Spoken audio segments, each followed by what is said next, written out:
حسان نیازی اتنا کنٹروورشل نہیں ہے. حسان نیازی نے آج تک کہیں کسی کے ساتھ زیادتی بالکل نہیں کی. اب بھی اگر ایک دو دفعہ کی ہے، انسان ہوں، میرا کریئر ہے، میں ایکٹیویزم کا بندہ ہوں.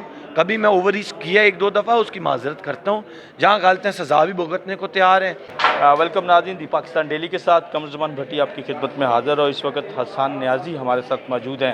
ان کا نام بھی مختلف ایسے واقعات میں آتا رہا ہے جس کے حوالے سے لوگ جو ہیں وکلا کے اوپر کچھ تنقید بھی کرتے ہیں. تو آج بھی انہوں نے ایک کیس سے ریلیٹڈ ایک پریس کانفرنس کی. انہی سے جانتے ہیں کہ کیا وجہ ہے کہ ان کے خلاف پولیس جو ہے وہ FIR بھی لانچ کر رہی ہے، اور ان کو تو ایسی کیا وجہ ہے کہ آپ کے کوئی ٹارگٹ کیا جا رہا ہے، آپ کے خلاف FIR لانچ ہو رہی ہے؟ حسان نیازی انسانی حقوق کے کیسز اٹھاتے ہیں، اور ان کیسز میں کئی کیسز ایسے ہیں جن میں پولیس کی طرف سے زیادتی ہوتی ہے، اور حسان نیازی بڑی بلند آواز اٹھاتے ہیں اور آپ لوگوں کی مدد بھی لیتا ہے. تو ظاہر ہے وہ نہیں چاہتے ایسے لوگوں سوسائٹی میں. آپ لوگ یہ سمجھیں وہ حسان نیازی اور وکیلوں کو اس لیے بدنام کر رہے ہیں کہ وہ ہم ان کے آگے کھڑے نہ ہوں، اور ہم کھڑے ہوں گے.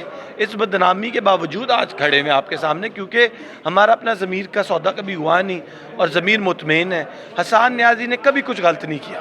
حسان نیازی PIC گیا، اس کی معذرت کی. حسان نیازی PIC میں پتہ بھی نہیں آج تک توڑا. اور حسان نیازی پہ پولیس نے جھوٹا مقدمہ ملایا کہ گاڑی چلائی ہے. ان کے پاس گاڑی چلانے والے کا بھی پتہ تھا. انہوں نے ابھی حسان نیازی پہ وشا ابو بکر والا اور شاہزوار بگٹی والے کیس میں انہوں نے حسان نیازی پہ الزام لگایا کہ حسان نیازی نے اٹیمپٹڈ مرڈر کی، عورت کا گلا دبانے کی کوشش کی. جب فوٹیج شو کرتی کہ عورت اور حسان نیازی کے درمیان تو وربلی بھی کچھ ایکسچینج نہیں ہوا، نہ کوئی رابطہ، نہ کوئی بات، نہ کوئی لینا دینا. لہٰذا حسان نیازی کو ادارہ ایک دبانے کی کوشش کر رہا ہے جو IG پنجاب کی شکل میں ہے. اور میں میڈیا والوں سے کہوں گا حسان نیازی اتنا کنٹروورشل نہیں ہے. حسان نیازی نے آج تک کہیں کسی کے ساتھ زیادتی بالکل نہیں کی.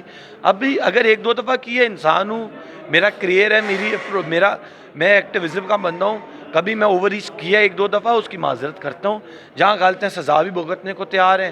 لیکن اگر کوئی چیز نہیں کی نا، اس کا الزام نہیں لگانا چاہیے. یہ بڑی زیادتی کہ آپ نے ایک جعلی مقدمہ کیا میرے پہ، اور جس پہ اتنے سنگین مذہبی نوعیت کے الزام تھے، اور اپنی بیوی کی ایکسپلیسٹ پکچر وائرل کرنے کا الزام ہے.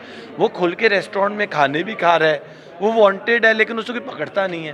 حسان نیازی کیونکہ نئے پاکستان میں فیملی اور رشتہ داروں اور دوستوں کو کوئی پرکس پریویلیجز حاصل نہیں ہے. مثال ہے کہ نیا پاکستان کیسا ہونا چاہیے. لیکن اس کا ہرگز مطلب نہیں ہے کہ آپ سمجھیں گے پرانا پاکستان کی جنید صفدر یا کوئی اور ہوتے تو آپ سمجھ بھی آتی ہے آپ لوگوں کی اپروچ. لیکن یہ یہاں نہ میں جنید صفدر ہوں، نہ میں بلاول بھٹو ہوں. میں ایک عام شہری کی طرح گزرتا بھی ہوں، جیتا بھی ہوں. آپ نے میرا رہن سہن، اٹھنا بیٹھنا دیکھا. اس کے باوجود اگر کسی کو لگتا ہے کہ مجھے کوئی اس FIR جھوٹی FIR بھی میرے پہ کٹ گئی، اس کے بعد کسی کو لگتا ہے کہ شاید کوئی حسان نیازی کو بینیفٹس مل جائے، نہیں. حسان نیازی ایک سیلف میڈ ایکٹیوسٹ لائر ہے جو اپنے پیروں پہ کھڑا، اور کسی انسان سے اللہ کا شکر ہے نہیں ڈرتا. اچھا، یہ جو ہے آپ کہہ رہے ہیں کہ فیوڈلز کلچر کی بات ہے، اور فیوڈلز جس طریقے سے عام کمزور لوگوں کو دباتے ہیں، اسی طریقے سے اکبر بگٹی کی بیوی جو ہے اور ان کے بیٹے جو ہیں وہ دبانے کی کوشش کر رہے ہیں اس خاتون کو جو ان کی بیوی. ظاہر ہے دبانے کی کوشش کر رہے ہیں. آپ کو پتہ ہے فیوڈل کلچر میں ایک عورت آواز اٹھائے اس کو تو گناہ کبیرہ سمجھا جاتا ہے. اور اس لڑکی نے آواز اٹھائی، وہ ہائیڈنگ میں، وہ ابھی نہیں آئی ادھر. اس کی وجہ یہ مجھے ڈر ہے اسے مروا دیں گے، کیونکہ ان کی کنوکشن میں اور اس کیس میں کے بیچ میں صرف وہی ہے نا. اس کو مروا دیا، کیس کون چلائے گا؟ تو مدعی وہ ہے. تو لہٰذا عورتوں کو سپورٹ کی ضرورت ہے. وشا ابو بکر ٹائپ جیسی خاتونوں کو سپورٹ کی ضرورت ہے جو فرنٹ پہ آئی ہیں. یار انہوں نے نہیں پرواہ کہ معاشرہ کیا کہے گا. وہ آ گئی ہیں، آگے ان کو سپورٹ کریں. ہم ان کو سپورٹ کریں بجائے ہم یہ میرے پہ پرچہ کٹا کے کس کو سپورٹ ملی؟ شاہزوار بگٹی کو. پرچہ کیا کٹا؟ جعلی جھوٹا. اچھا، IG انعام غنی آپ کے ساتھ اتنے پرسنل کیوں ہیں؟ کیونکہ میں انعام غنی کے دور میں بھرتے ہوئے زیادتی کے کیسوں کے سامنے ایک آواز ہوں.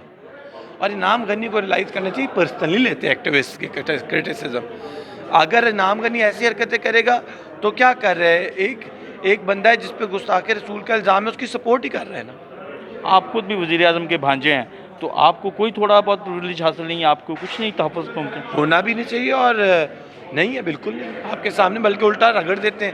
یہ جو ان کو آزادی دی گئی ہے وزیر اعظم کی طرف سے، اس کا ناجائز فائدہ اٹھایا ہے. جو کچھ ان کو آزادی دی گئی ہے اور نئے پاکستان میں وزیر اعظم کا بھانجا ہونے کے باوجود جو ہے انہیں جو ہے وہ ٹارگٹ کیا جا رہا ہے، اور ایک ناجائز فائدہ اٹھا کے ایک جو جاگیردارانہ کلچر ہے اس کو بچانے کے لیے جو ہے پولیس جو ہے اس لیول پہ پرسنل ہے، اور ان کا کیس جو ہے ان کے خلاف FIR درج کی گئی، جبکہ ان کا کہنا ہے کہ اگر اس تمام واقعے کی فوٹیج نکلوائی جائے تو وہ اس میں کہیں بھی نظر نہیں آتا۔